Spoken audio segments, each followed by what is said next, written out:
Thanks everyone. Mitchell Starc here to answer some of your questions after his career best figures today. So if anyone wants to lead us off. Mitch, you made a habit of wickets first ball of the test. Can you run straight with that? Yeah, at the stumps and hit the pads. About it. Nothing special. Yeah, and what kind of confidence does that bring to the group? Obviously, to lead from the front and a pretty good start for the guys. Yeah, I mean that's been my role for a while to attack the stumps and try and make early inroads. So yeah, pleased to sneak one past today. And I mean, we know how important it is to make early inroads into this batting lineup. So yeah, good way to start the test. And just the atmosphere around that wicket and the celebration and all that, you've done it many times like you said, but you just felt a little extra to it, not just from you, just the crowd and everything else as well. Yeah, actually they said that before, so I mean, yeah, it's always a nice way to start. These are big test matches, big series, so yeah, as I said, it's nothing changes too much. I'm still running in, trying to attack the stumps, trying to swing it. Some days it works, some days it doesn't. And you just get asked every year why you're so good with the pink ball. Like, do you have an explanation? No, I don't know. I can't tell you. Jaiswal gave you a bit of lip in Perth. Was it extra satisfying to get in first ball? Yeah, it's he had a good test match last week, so yeah, nice to get him early, and then we'll have to work on him in the second innings, I guess. So, but no, a very good first day for us with the ball. I think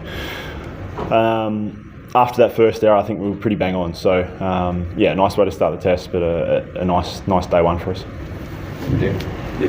Mitch, how about the efforts of the top order tonight? Obviously, it'll be a very different feeling tonight than first day of Perth when it was a similar scenario, really. Yeah, it's as I said, a good way to finish the day, or good day all up. But you know, arguably the hardest time to bat is that third session with a brand new pink ball. So to finish the day one down, particularly from Marn and McSweeney there to fight through that and you know, obviously sustained pressure from a quality bowling attack and to come out the other end with a chance to go on tomorrow was fantastic from them. Obviously a fair bit of outside noise, particularly from this room. So yeah, very pleased from them. And just the lights going out a couple of times, like have you sort of experienced that before in the sort of LED era, and they can go on and off so quick? No, they were on in the change room, so yeah, we did notice on the TV, but yeah, quite unusual for it to go out twice in a short space of time. So yeah, I don't know what went on there. Just listening to you at the tea break, and you talked about the nature of it. Now, it feels like it's pretty strange from the other game in the helmet. So, is that right? Like, you always feel like it's something is about to happen, and you go. I certainly feel that way. Yeah, I don't know why. It as I said, as you mentioned there, I think if you've got a brand new pink ball under lights, obviously it moves quite a bit. I think it's probably more consistent at that point in time, like we had today with the new ball at the start, and then you know, it goes through periods where it swings. Obviously Paddy had it nipping around early as well, and then you know, we're 40 overs in and it's still swinging, or the odd one swings. I think from tests gone past and probably no different today, there's times in a pink ball game where the ball can get soft and it's hard to score, it's harder to take wickets, there's a bit of a dead patch in the game, and then for whatever reason the ball starts to do a little bit more again. And as a bowler, I don't think you ever feel that far away or that far out of the game. So if you keep your scoreboard in check, you feel like you're always a good chance. You took 6 wickets today. Which one was your favourite and why? All about the same. They're all good. They're all international wickets. I'm happy about it. Mitch Marsh bowled over 4 overs in the end, but do you know how he's pulled up given the week he's had and how he's feeling? He's pretty up and about in the change room, so yeah, I think there's been a fair bit of noise about that too, and from what I could tell, Paddy said he was going to bowl, and you guys were all surprised that he did. So, no, he's good. What did you make of Scott's return to the Test side? It was almost the perfect comeback. Unfortunately, he seemed to slot straight back into what he was doing a couple of summers ago.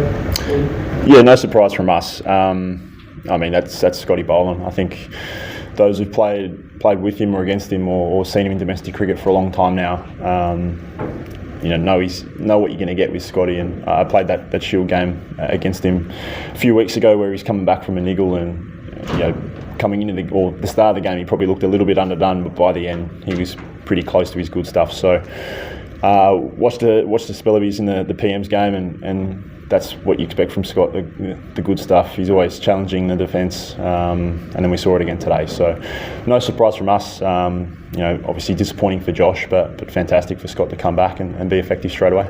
Two more here, please. Just thinking about how Jaiswal played in the first test, the shot, and even the shot could not really play Scotty up in the box today, the reverse one. But these younger guys play Test cricket different to batters, different generation, even when you first start in your career.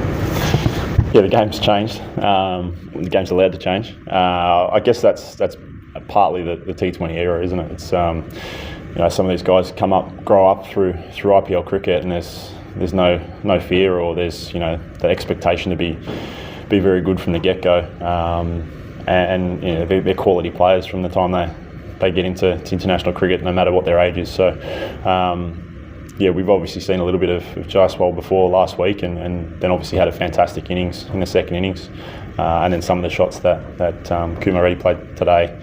With some special shots. So whether that's T20 cricket or coming into Test cricket, or no fear cricket from the next generation. I've been around long enough to see it change a little bit, it is, whether it's less fear or just a bit more confidence when you start into international cricket.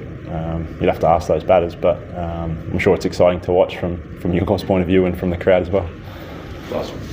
Mitch, do you think that, just want to know your observation about, do you think that Indians were, little off the wicket, difficult for them to control the swing of the ball? Any observations there? Because till 23rd over, there were broadcasters showing a data that 95% of the deliveries were, missing the stumps. Do you have any observation on that? I'm not their bowling coach. Just one last part of that. Do you think Pat Cummins was a little angrier today, because at that point of time he was bowling over 150, and then when he picked up Rishabh Pant's wicket, looked a little more angrier than as usual? Pat bowled over 150. Pat. No, 140.